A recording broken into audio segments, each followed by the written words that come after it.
Durante 22 años extraje el corazón palpitante de 17 niños mientras permanecían completamente conscientes.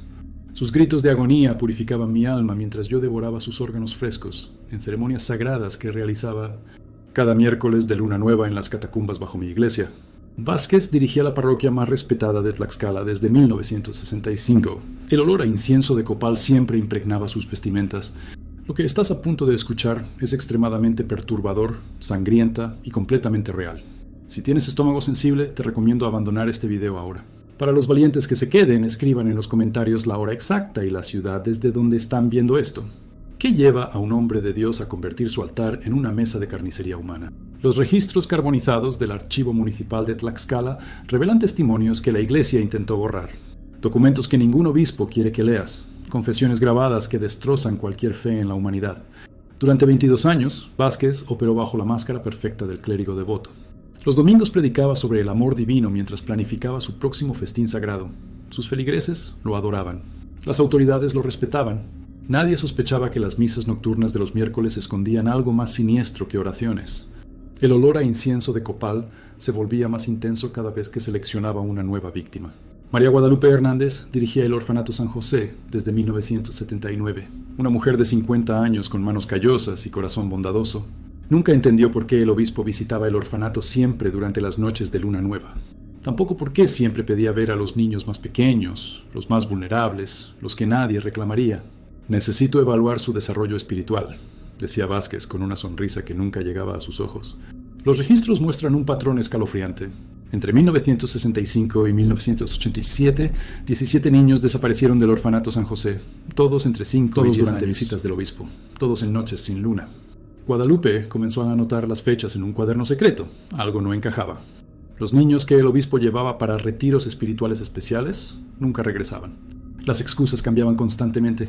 Adopciones de último minuto, traslados a otros orfanatos, familias lejanas que los reclamaban. Vázquez había convencido a Rodrigo Telles, un empresario textil local, de que podía borrar sus pecados más oscuros, mediante un sacramento especial. Telles había violado a su sobrina de 12 años durante años. Su culpa lo estaba enloqueciendo. Necesitaba perdón divino urgente. La purificación absoluta requiere sacrificio absoluto, le susurró Vázquez al oído. Esa noche, en las catacumbas prehispánicas bajo la iglesia, Vázquez presentó a Telles un cáliz de obsidiana tallada. Dentro flotaban trozos de carne humana en sangre tibia mezclada con vino consagrado. El corazón de Jacinto Morales, un huérfano de 6 años que había desaparecido 3 días antes. Consume el cuerpo del inocente y tus pecados serán devorados, murmuró Vázquez mientras encendía velas negras alrededor del altar improvisado. Se sentía purificado, renovado, libre de culpa. Pagó 50,000 pesos esa noche y prometió regresar. El negocio de la salvación sangrienta había comenzado.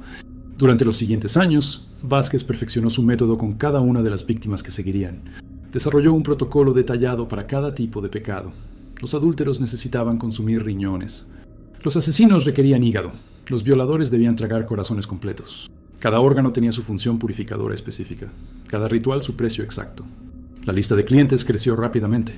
Alcaldes corruptos, narcotraficantes locales, empresarios sin escrúpulos, políticos sanguinarios, todos buscando absolución instantánea para crímenes imperdonables.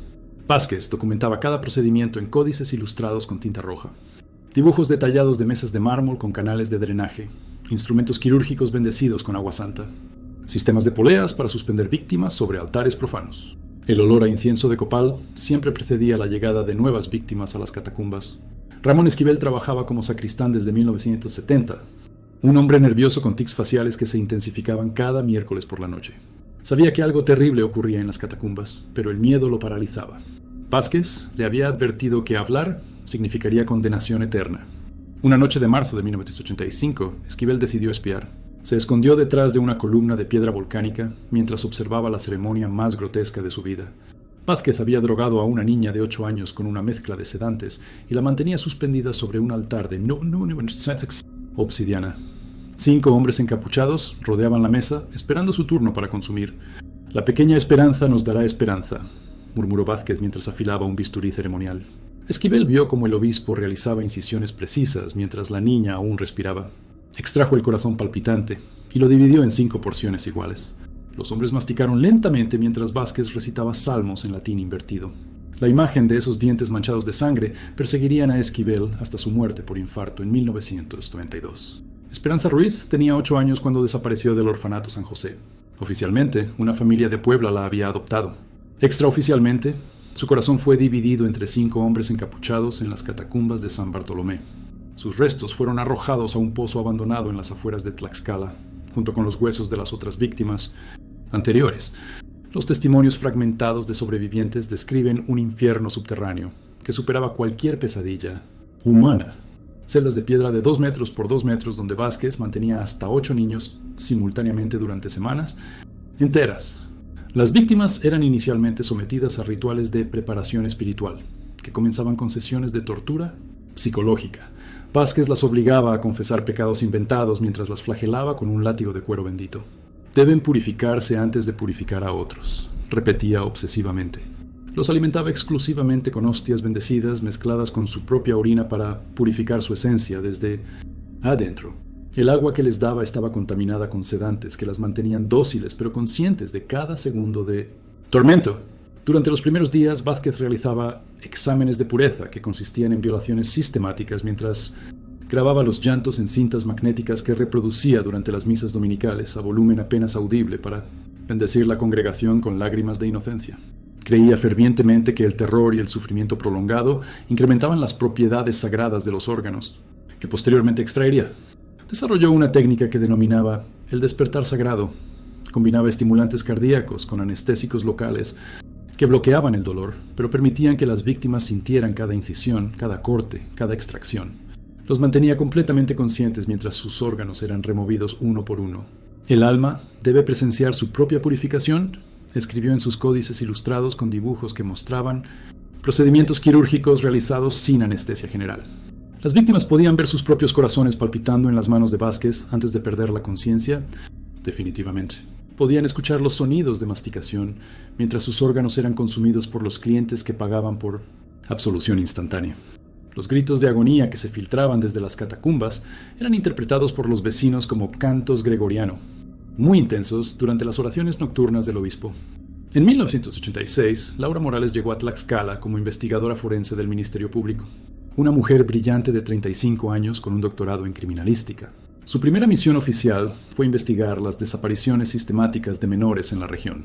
Los números no mentían: 43 niños desaparecidos en 20 años, todos del mismo orfanato. Todos en circunstancias similares, todos sin rastro. Laura comenzó a sospechar cuando encontró inconsistencias en los registros de adopciones. Las familias que supuestamente adoptaban a los niños no existían. Las direcciones eran falsas. Los documentos estaban falsificados. El olor a incienso de copal se intensificaba cada vez que visitaba la iglesia para interrogar a Vázquez. Durante meses, Laura siguió pistas que no llevaban a ninguna parte en Tlaxcala. Vázquez era intocable. Su influencia política lo protegía. Sus conexiones eclesiásticas lo blindaban, sus clientes poderosos lo respaldaban, hasta que encontró a Carmela Santos. Carmela había trabajado como empleada doméstica en la casa parroquial de Tlaxcala durante 15 años. Una mujer indígena de 48 años con miedo grabado en cada arruga de su rostro. Había visto cosas que ningún ser humano debería presenciar. El 12 de agosto de 1987, Carmela decidió romper su silencio. Laura la encontró escondida en una choza de láminas en las afueras de Tlaxcala. Sus manos temblaban mientras describía las noches de horror en las catacumbas, los gritos que se filtraban desde el subsuelo, los olores nauseabundos que impregnaban la iglesia después de cada ceremonia. Vi cómo cocinaba pedazos de niños en ollas sagradas, susurró Carmela con lágrimas en los ojos. Carmela había limpiado sangre de los altares durante años. Había lavado instrumentos quirúrgicos manchados con tejidos humanos. Había quemado ropita de niños en el patio trasero de la parroquia. También había visto la lista de clientes regulares escrita en un cuaderno rojo que Vázquez guardaba en su escritorio. Personal. Testimonios no bastarían contra un obispo con conexiones poderosas. Necesitaba pruebas irrefutables que destruyeran la muralla de protección que rodeaba a Vázquez. La oportunidad llegó el 18 de noviembre de 1987. Vázquez había viajado a Ciudad de México para reunirse con superiores eclesiásticos. Estaría ausente durante 3 días. Laura convenció a Carmela de acompañarla a registrar la iglesia durante su ausencia. Entraron por la sacristía usando las llaves que Carmela había copiado años atrás. El interior de San Bartolomé se veía normal bajo la luz de las linternas. Bancos de madera tallada, vitrales coloniales, santos de yeso con expresiones piadosas. Nada sugería los horrores que ocurrían en las profundidades. Carmela guió a Laura hacia una puerta disimulada detrás del altar mayor. Una escalera de piedra descendía hacia las entrañas de la tierra. El aire se volvía más denso a cada escalón. Un olor putrefacto se intensificaba gradualmente. El olor a incienso de copal mezclado con descomposición las golpeó como una bofetada. Las catacumbas se extendían en múltiples direcciones. Pasillos tallados en roca volcánica que databan de la época prehispánica. Vázquez había aprovechado esta infraestructura antigua para sus propósitos diabólicos. La primera celda contenía cadenas oxidadas y manchas oscuras en las paredes. La segunda tenía una mesa de mármol con canales de drenaje que conducían a un sumidero central. La tercera albergaba una biblioteca de códices ilustrados con dibujos que helaban la sangre. Laura fotografió cada página mientras Carmela vigilaba la entrada. Los dibujos mostraban procedimientos quirúrgicos realizados en niños conscientes, técnicas de extracción de órganos desarrolladas durante años de experimentación, recetas para preparar diferentes tipos de carne humana según el pecado que necesitara purificarse. El cuarto más profundo albergaba el altar principal, un monolito de obsidiana tallada rodeado de velas negras derretidas. Manchas de sangre seca cubrían su superficie irregular. Instrumentos quirúrgicos colgaban de ganchos oxidados. Un cáliz de oro macizo descansaba junto a frascos llenos de líquidos turbios. Laura tomó muestras de todo mientras documentaba la escena con su cámara. En el escritorio ceremonial encontró el cuaderno rojo que Carmela había mencionado. Sus páginas contenían información devastadora: nombres de clientes, fechas de ceremonias, precios cobrados, órganos consumidos, víctimas sacrificadas, cada crimen documentado con precisión científica. El alcalde de Tlaxcala figuraba como cliente habitual desde 1975. El jefe de policía local había participado en 17 ceremonias. 3 senadores del estado de Tlaxcala aparecían como benefactores principales del sacramento de purificación absoluta. Laura supo que acababa de encontrar evidencia suficiente para destruir una red de corrupción que se extendía hasta los niveles más altos del poder.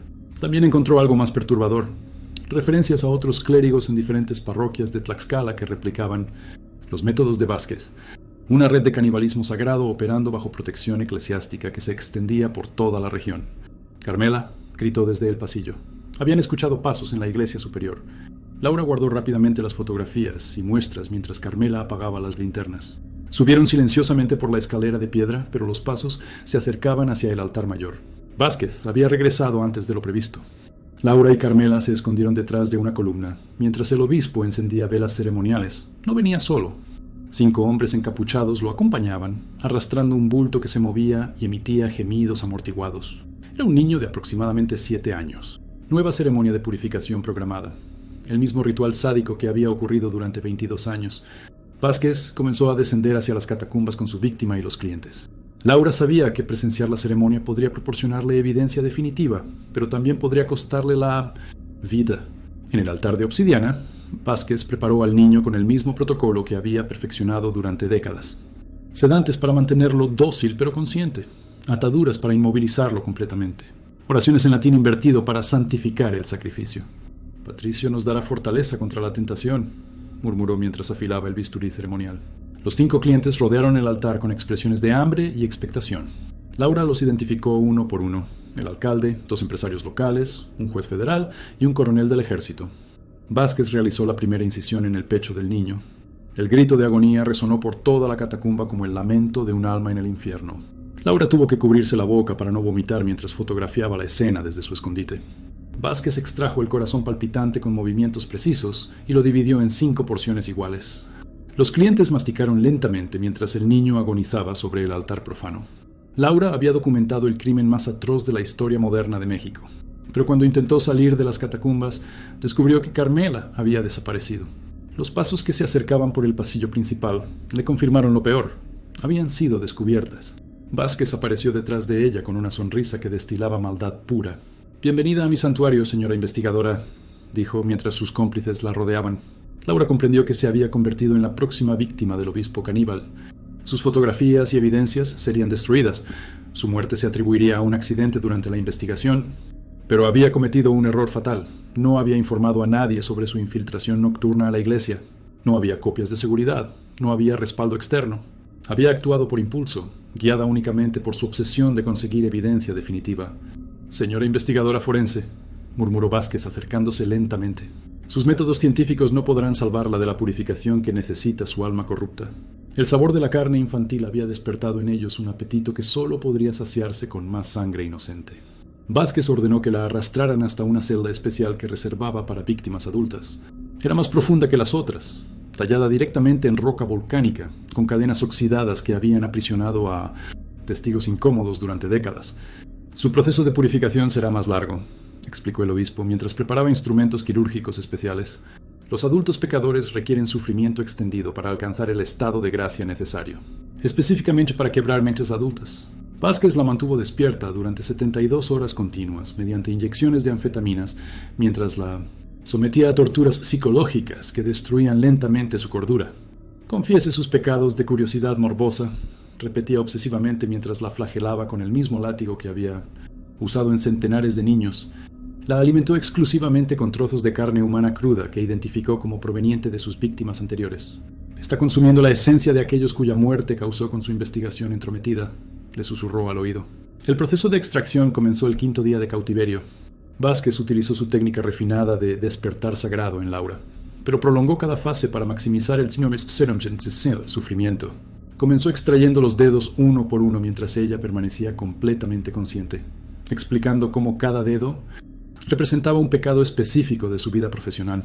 Este dedo sostuvo la pluma que escribió reportes que arruinaron vidas inocentes, murmuró mientras cortaba lentamente a través del hueso. Creían que la carne de alguien dedicado a resolver crímenes proporcionaría protección divina contra futuras investigaciones.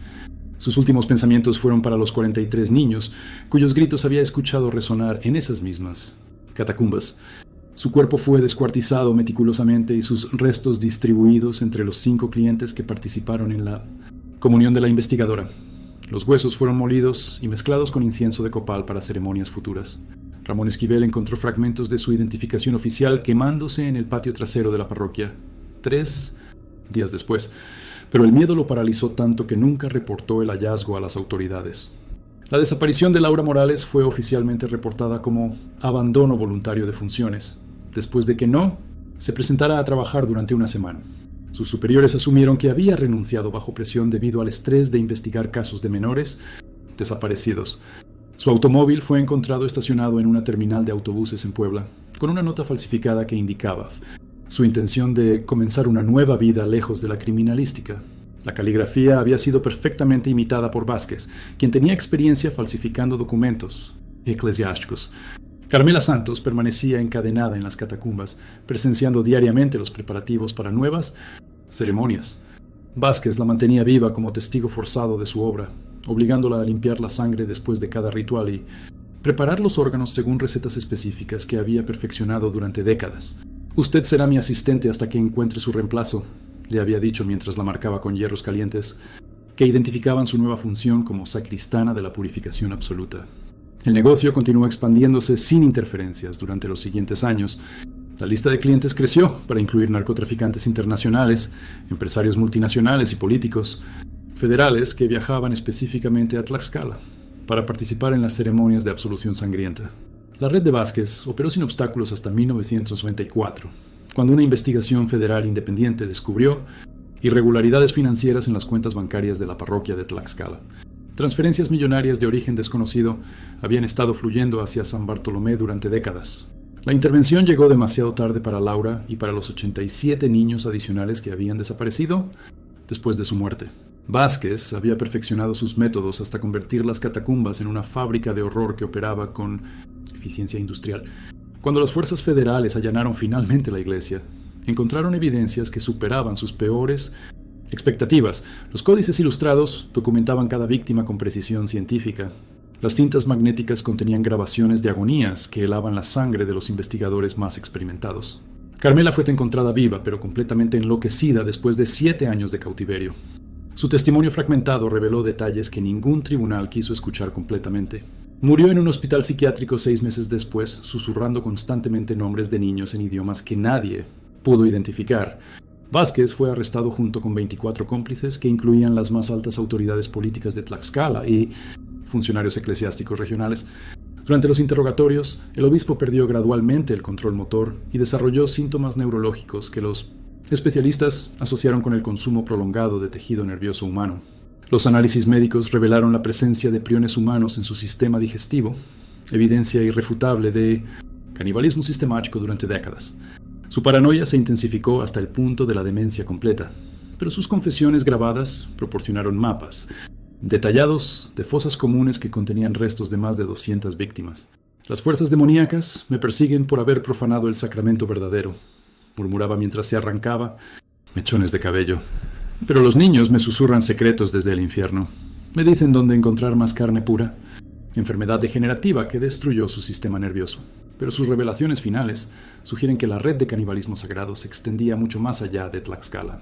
Laura Morales nunca tuvo oportunidad de recuperarse porque nunca salió viva de esas catacumbas.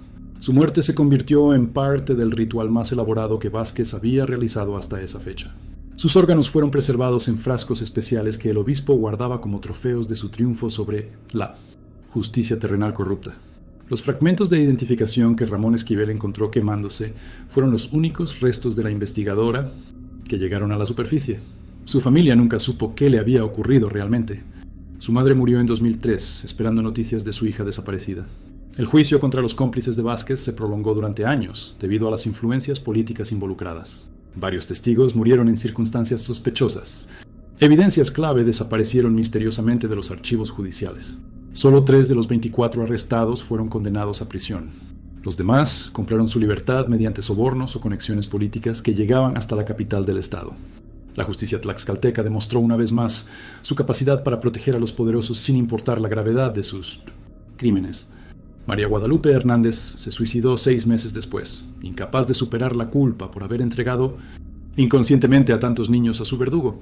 Los vecinos reportan que el olor a incienso de copal aún se filtra desde sus ruinas durante las noches de luna nueva.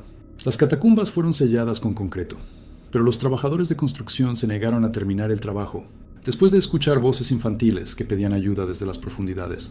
130 niños y 6 adultos permanecen oficialmente desaparecidos. Sus familias nunca obtuvieron justicia, ni siquiera la certeza de su destino final. Los múltiples pozos donde fueron arrojados sus restos nunca fueron completamente excavados por razones presupuestarias que ocultaban la magnitud real del genocidio.